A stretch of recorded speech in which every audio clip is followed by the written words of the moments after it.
Vamos continuar nossos estudos na carta aos Hebreus. Abra sua Bíblia lá em Hebreus capítulo 11, hoje, capítulo 11. A carta aos Hebreus, no seu geral, ela fala algo muito importante para mim e para você. Ela fala que a pessoa mais importante que existe não sou eu nem você, é o Senhor Jesus. Pense menos acerca de mim, de você ou de qualquer outra pessoa. Pense mais, foque mais a sua atenção, a sua admiração na pessoa de Cristo. Se você não o admira é porque você ainda não o conhece, você precisa conhecê-lo melhor. Quanto mais você conhecer a Cristo, mais você vai admirá-lo, adorá-lo, vai querer segui-lo. Hoje, o assunto em Hebreus é a definição, a importância e o impacto, o poder da fé bíblica. Essa palavra fé, esse dom chamado fé, nós vamos conversar muito sobre ele hoje. Muitos de vocês já têm esse dom, esse presente maravilhoso, que abre portas para muitos outros presentes, bênçãos de Deus. Talvez alguns de vocês tenham uma fé doente, ou não tenham fé. Hoje, que Deus fale com você e insira a fé no seu coração, porque a fé vem pelo ouvir a palavra de Deus, ouvir a verdade, enchendo a cabeça da verdade. O Espírito Santo abençoa você com o dom da fé. Vamos lá, versículo 1 do capítulo 11. Ora, a fé é a certeza daquilo que esperamos e a prova das coisas que não vemos, pois foi por meio dela que os antigos receberam bom testemunho. Pela fé entendemos que o universo foi formado pela palavra de Deus, de modo que o que se vê não foi feito do que é visível. Pela fé, um homem chamado Abel ofereceu a Deus um sacrifício superior ao do seu irmão Caim. Pela fé, ele, Abel, foi reconhecido como justo, justificado por Deus, quando Deus aprovou as suas ofertas, o seu sacrifício. Embora Abel esteja morto, por meio da sua fé ele ainda fala, ele ainda influencia e impacta vidas. Pela fé, um homem chamado Enoque foi arrebatado. Ele não morreu, ele foi arrebatado, de modo que ele não experimentou a morte. Ele já não foi encontrado porque Deus o havia arrebatado, pois antes de ser arrebatado, recebeu testemunho de que tinha agradado a Deus.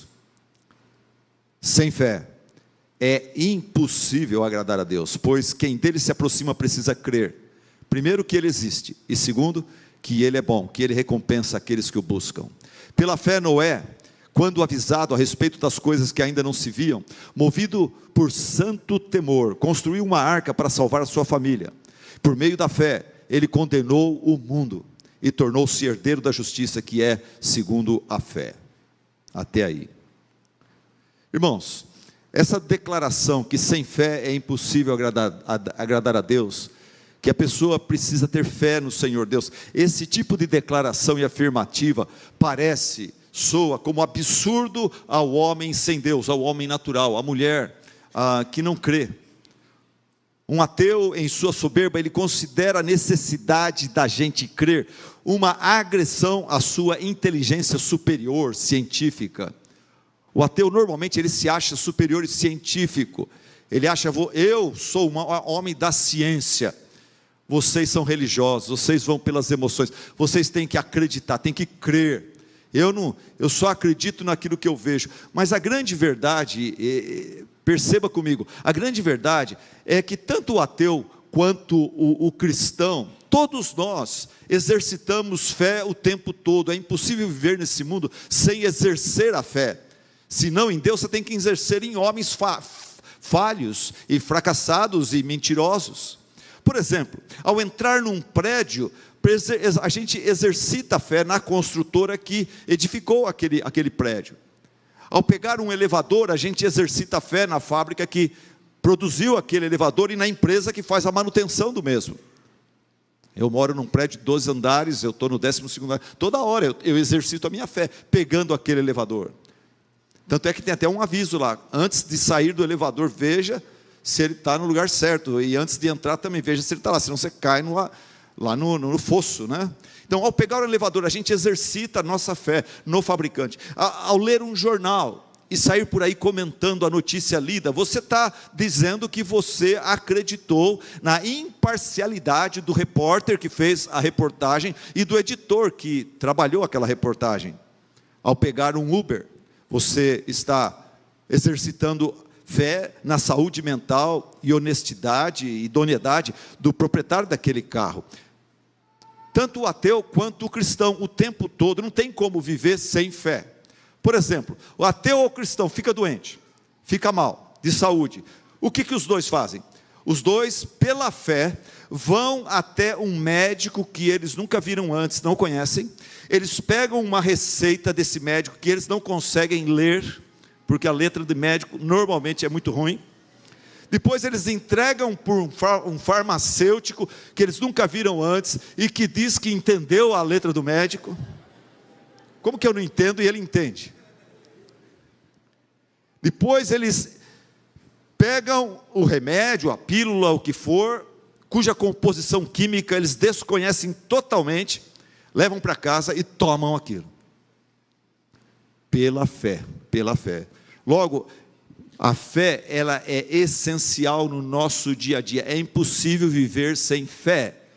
E a Bíblia afirma que ela é crucial, não só para a nossa convivência nível horizontal, mas vertical. Ela é essencial para a sua vida e saúde espiritual. Sem fé, você morre na praia, espiritualmente falando. A Bíblia fala que sem a fé, ninguém agrada a Deus. Por isso que o autor de Hebreus, ele termina o capítulo 10, que nós estudamos uns domingos atrás, aí dizendo, Deus falando, mas o meu justo viverá pela fé, e se ele retroceder, não me agradarei dele.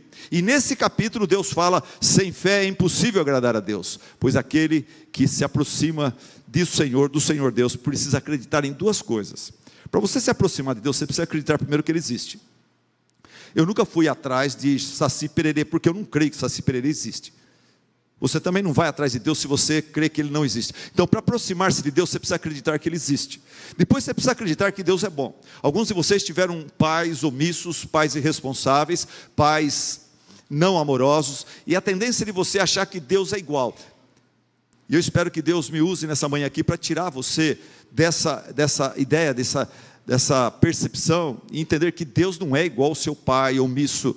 Deus é o Pai perfeito, vale a pena, Ele é bom, vale a pena buscá-lo. Sem fé é impossível agradar a Deus. Você precisa crer que Ele existe e crer que Ele é galardoador, recompensador daqueles que o buscam. Não tem ser humano que já buscou a Deus de todo o coração e voltou, saiu da presença dEle não abençoado, de mãos vazias, porque Deus é maravilhoso. Nesse culto mesmo, tenho certeza que se você está aqui com o coração sincero, coração aberto, você já recebeu bênçãos do Senhor, cantando esses hinos, e está recebendo e vai sair daqui abençoado, feliz de ter vindo ao culto e não ido fazer qualquer outra coisa. Que mais? A Bíblia fala então que sem a fé ninguém consegue relacionamento com Deus, agradar a Deus. E depois fala que sem a fé ninguém pode ser salvo, nenhum pecador pode ser salvo dos seus pecados. Por isso que em Atos 16:31, o apóstolo Paulo e Silas, aprisionados por pregar o evangelho, eles evangelizam o carcereiro escuta a mensagem e ele pergunta para Paulo e Silas, o que eu hei de fazer para herdar a salvação? Como que eu posso alcançar o agrado do Pai e ter meus pecados perdoados? E a resposta foi, creia no Senhor Jesus. Não é creia em nós, não é creia na Igreja Batista, não é creia no Senhor Jesus e você será salvo. Depois, aquele versículo que tantos candidatos para batismos aqui, irmãos nossos agora, citaram no seu testemunho de batismo, Efésios 2, 8 e 9. Vamos ler juntos? Vamos lá? Pois vocês são salvos pela graça, por meio da fé. Isto não vem de vocês, é dom de Deus, não por obras, para que ninguém se glorie. E Romanos 5:1 fala a mesma coisa, fala, tendo sido, pois, nós pecadores justificados pela fé em Jesus Cristo, temos agora paz, relacionamento com Deus, por meio do nosso Senhor Jesus Cristo. Sem fé você não consegue relacionamento com Deus, sem fé você não pode ser salvo, não tem os seus pecados perdoados, e sem fé a pessoa não consegue sobreviver nesse mundo hostil. Sem fé a pessoa não suporta as aflições e as provações. Por isso que o apóstolo Paulo em 2 Coríntios 1:24 ele fala, é pela fé que vocês, corintianos, permanecem firmes. É pela fé que vocês permanecem firmes. Se a pessoa não tem fé, ele acaba desistindo. Sem fé não há esperança, sem esperança não há vida. Você acaba entregando os pontos. A Bíblia, falando sobre esse mundo hostil, fala que a vitória que nós conquistamos da parte de Deus é a nossa fé. Ela confere a vitória para nós. Através da fé a gente vai a Deus, e através de Deus a gente recebe a força, o fortalecimento que a gente precisa na hora de necessidade. E eu sei que é o caso de muitos de vocês que estão passando por um tempo difícil nesta semana, neste mês. É pela fé. Que bom que você está aqui para ouvir sobre a importância da sua fé, focada no objeto certo, que é o próprio Deus, suas promessas, suas palavras.